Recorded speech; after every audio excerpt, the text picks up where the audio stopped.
Bom dia pessoal. Professor Roberto aqui para mais uma aula de física com vocês. Hoje nós vamos iniciar aqui o módulo A09 do nosso material Olimpo, tá? Então estou lá na página 134, frente A, módulo A09. Hoje nós vamos falar aí de corrente elétrica, tá? Bom, para a gente falar de corrente elétrica, a gente precisa entender a estrutura do átomo novamente. Não entender, mas relembrar, né? Porque isso aí você já sabe. Como é que funciona a estrutura do átomo? Você tem cargas positivas, né? No núcleo, cargas neutras, e tem cargas negativas orbitando ali esse núcleo, né? Então, a primeira coisa que você tem que entender, sempre quem se deslocam numa corrente elétrica são os elétrons. Sempre. Sempre quem se desloca são os elétrons, nunca os prótons. Então, se você for partir por este ponto de vista, você vai entender como que funciona uma pilha. Vamos supor que você tem aqui uma pilha, ó. Vamos desenhar aqui uma pilha. Não reparem, tá? Porque eu sou um desenhista muito bom, então vocês não reparem aí. Aqui, você tem aqui uma pilha, né? Tá meio tortinha porque minha mesinha tá torta aqui. Mas você tem aqui uma pilha. Aqui você tem o polo positivo da pilha. Aqui você tem o polo negativo da nossa pilha. E aí essa pilha passa, tem um fio que liga ela numa lâmpada, né? Aqui assim. E retorna aqui para o polo negativo, né? E aqui nós temos a nossa lâmpada, certo? O que está acontecendo nesse caso, gente? O que na verdade são esses polos positivos e negativos? Basicamente, o polo positivo é um lugar onde tem ausência de elétrons. Ou seja, aqui no polo positivo falta elétrons, né? E no polo negativo você tem um excesso de elétrons. Você não está em equilíbrio eletrostático, né? Não está em equilíbrio. Aqui você tem um excesso de elétrons e aqui você tem uma falta de elétrons. Seria basicamente esse o funcionamento de uma pilha, tá? Então, tudo na natureza tende ao equilíbrio, né? Tudo na natureza tende a mais próximo possível de zero. Então, se aqui falta elétrons do lado positivo, do lado negativo tem um excesso de elétrons, e esse fio aqui é um fio condutor, ou seja, é um fio feito com material de fácil condutividade elétrica, o que vai acontecer? Os nossos elétrons, ó, eles vão começar aqui a migrar, né, do negativo aqui para o positivo. Os elétrons vão começar a percorrer esse fio. Quando eles começam a percorrer esse fio, eles são obrigados a passar pelo filamento, onde acende a nossa lâmpada, né, porque parte dessa energia elétrica é convertida em energia luminosa. E aí esses elétrons seguem aqui, né, e vão de encontro com o polo positivo da nossa pilha. Relembrando algumas coisas importantes, gente.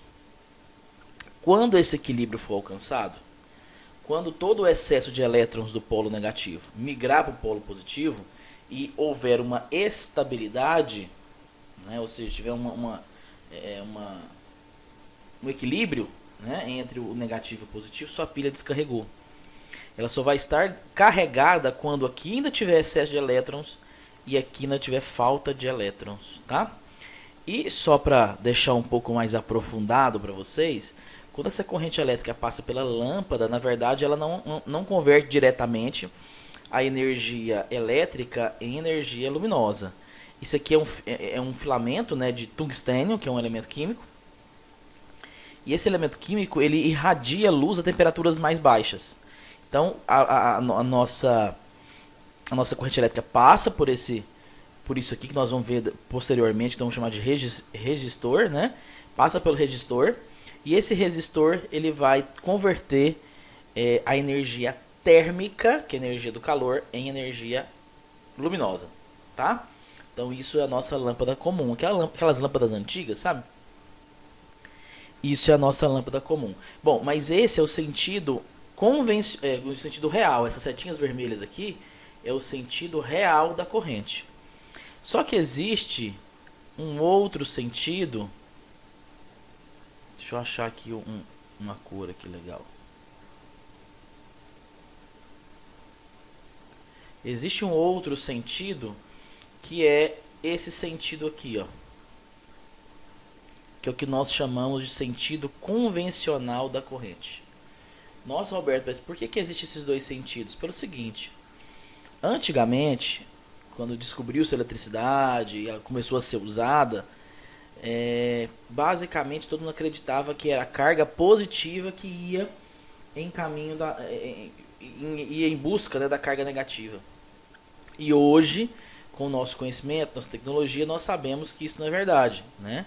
É a carga negativa que vai de encontro com a carga positiva, né? É os elétrons do polo negativo que vão gradativamente migrando para o polo positivo, tá? Então a gente já sabe que hoje isso não é verdade, tá? Então aí a gente chamou esse sentido convencional da corrente.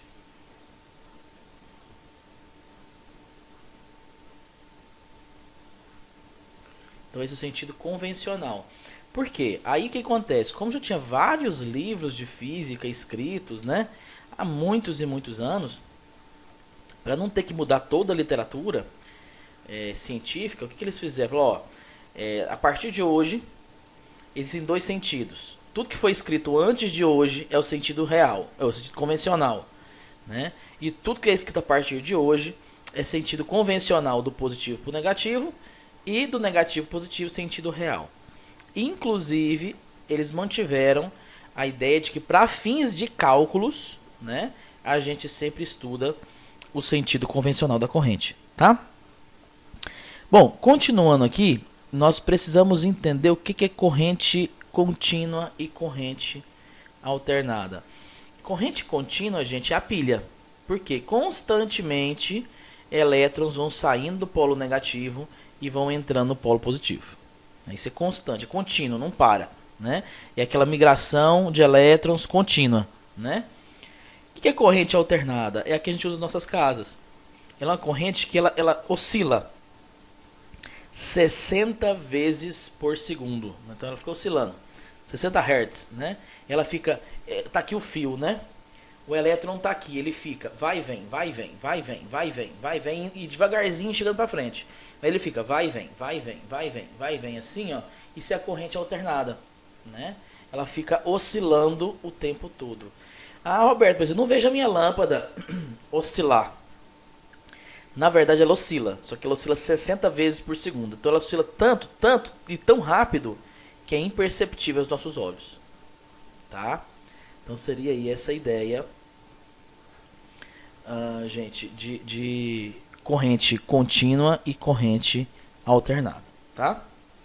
Inclusive lá na página 134 vem mostrando para vocês os gráficos, né, da corrente contínua e o gráfico aí da corrente alternada. E por fim, o que nós precisamos fazer hoje? Calcular a intensidade da corrente elétrica, né? Vou até pegar aqui, ó, um pincel vermelho. Como é que calcula a intensidade da corrente elétrica? A intensidade é a quantidade de carga dividido pelo tempo, certo? É o seguinte, se você pegasse um fio, aqui um fio, ó,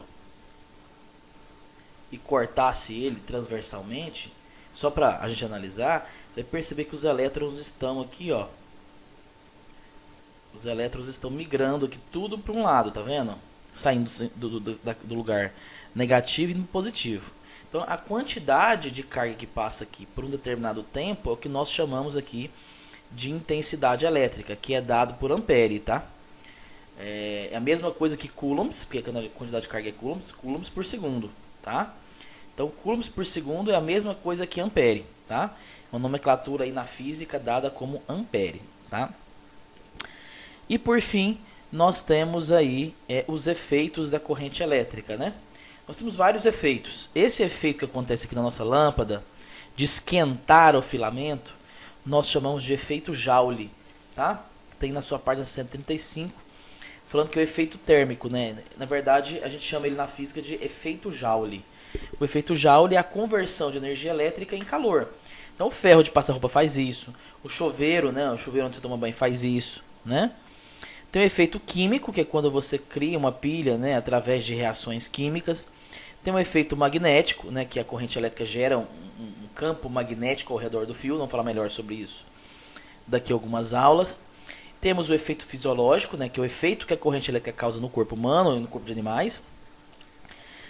No caso do efeito fisiológico, até uma certa quantidade de amperes é seguro. Tá? É seguro, você não vai levar um choque elétrico por causa disso. Tá? Mas depois de certa quantidade de amperes, né, o seu coração, o seu pulmão fica comprometido. Né? E aí é onde acontece o choque elétrico. Tá? E aí a coisa começa a ficar séria, porque o coração ele começa a desfibrilar, né? E você fica com a contração do pulmão, não consegue respirar, e aí as coisas vão ficando gradativamente mais sérias, né? E tem o efeito luminoso, que é o caso da lâmpada aí, né? A lâmpada passa a corrente elétrica pelo tungstênio aí, né? Que é o filamento, tá? Passa aí por ele, e aí ele vai esquentar, e depois de certa temperatura ele começa a emitir uma grande quantidade de luz. Tá? Isso é uma característica do material. Tá? Se fosse outro elemento químico, não seria possível acontecer isso. Tá? Gente, vamos lá? É o seguinte, ó. Eu vou resolver um exercício com vocês, só para exemplo, e aí vocês fazem os demais. Tá? Lembrando que quando tem gráfico, igual por exemplo, lá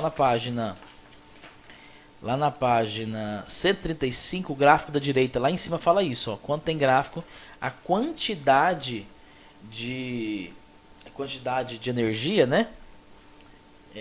Ela é a área do gráfico, tá? Então, essa quantidade aí, ela é a área do gráfico. Bom, vamos resolver juntos essa primeira questão aí da UERJ, Rio de Janeiro. Vou fazer junto com vocês o número 1 e aí depois vocês fazem todas as demais da página 137, tá? Eu quero todas as atividades da página 137. Então, ó, pela secção de um condutor metálico submetido a uma tensão elétrica atravessa 4, então esse aqui é o número de elétrons, né? Então o número de elétrons é 4 vezes 10 elevado a 18 elétrons em 20 segundos. E o tempo aqui é de 20 segundos.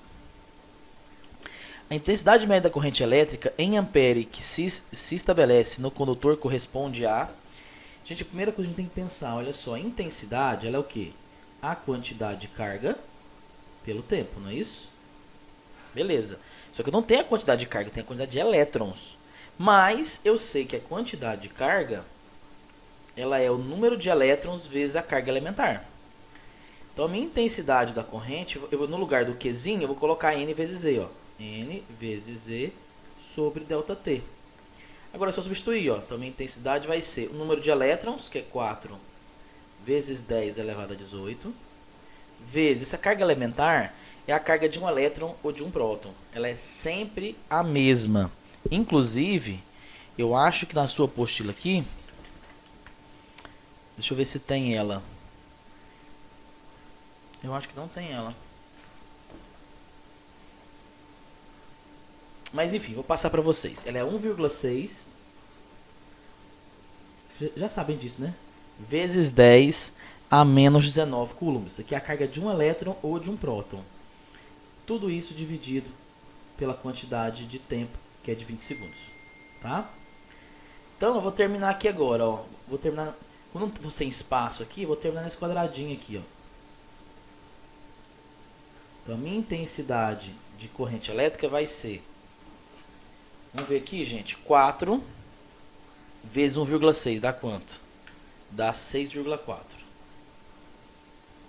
6,4 vezes 10 na 18 menos 19 é menos 1, né? Tudo isso dividido por 20. Não é isso? Vai dar um valor bem pequeno, hein, gente? Vai. Então vou pegar agora o 6,4, vou dividir por 20. Dá 0,32. Vezes 10 a menos 1, eu volto a carregar mais uma casa, né? Então meu I vai ser 0,032 amperes. Como é uma alternativa de marcar X, vai estar em notação científica, né? Vamos dar 2 casas para a direita. É isso? Deixa eu ver se é isso. Vai dar gabarito. É isso mesmo. Vai ficar assim, ó, 3,2, a resposta final, né? 3,2 vezes 10 a menos 2 amperes. Tá? Então a alternativa correta é a letra B de bola. Aí, resolvida a primeira questão para vocês, tá? Bom, pessoal, espero que vocês tenham gostado dessa aula, tá? Espero que vocês tenham entendido. Qualquer dúvida, eu estou à disposição aqui em tempo integral no WhatsApp para atendê-los, tá? Gente, antes de finalizar, eu tenho um recado. Quarta-feira, na nossa última aula de OPE, nós vamos ter reunião para tratar da nossa minissérie, né? O próximo episódio da nossa minissérie é de responsabilidade nossa, do 2º ano do ensino médio. Então eu estou marcando com vocês, é um compromisso muito sério, gente, eu não quero que vocês... eu quero a interação de vocês no Meet, tá? Vou marcar com vocês no Meet, quarta-feira, no nosso último horário, tá? A última aula que eu tiver na tarde é a nossa reunião. Por favor, não faltem dessa reunião. Eu preciso conversar com cada um de vocês, passar o que cada um vai fazer, tá? Eu vou ficar, além de dirigir esse episódio da minissérie, eu também vou editar. Então eu já tenho muito trabalho. Eu preciso muito da ajuda de vocês, da colaboração. E todos terão que participar de alguma forma, tá? Então me ajudem, por favor, com essa minissérie. Eu peguei essa missão, digamos assim, né, de fazer a minissérie com vocês da 2ª série. E inclusive o pessoal assim falou, nossa, o 2º ano não vai fazer e tal, não sei o que. Eu falei, gente, ó, eles vão fazer. Aí eu peguei essa missão e falou, não, se eles vão fazer, Roberto, então você vai fazer eles fazerem. Eu falei, vamos tentar, né? Gente, vocês precisam me ajudar. Eu gosto de fazer uma coisa muito bem feita.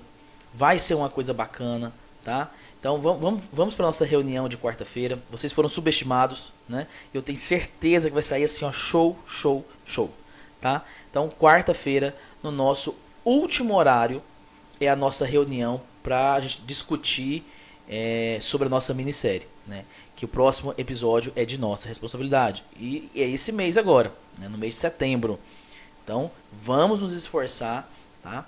Vamos aí criar vamos fazer o melhor episódio de todos, tá bom? Vocês podem ter certeza disso. Então eu espero vocês na quarta-feira, último horário, nossa reunião, tá? Tentem fazer o possível, gente, para estar presente nessa reunião. Eu quero cada um de vocês lá, ok? Espero que vocês tenham gostado dessa aula. Essa foi mais uma aula de física da escola Cecília Meirelles. Eu sou o professor Roberto Couto e vou ficando por aqui. Um abraço.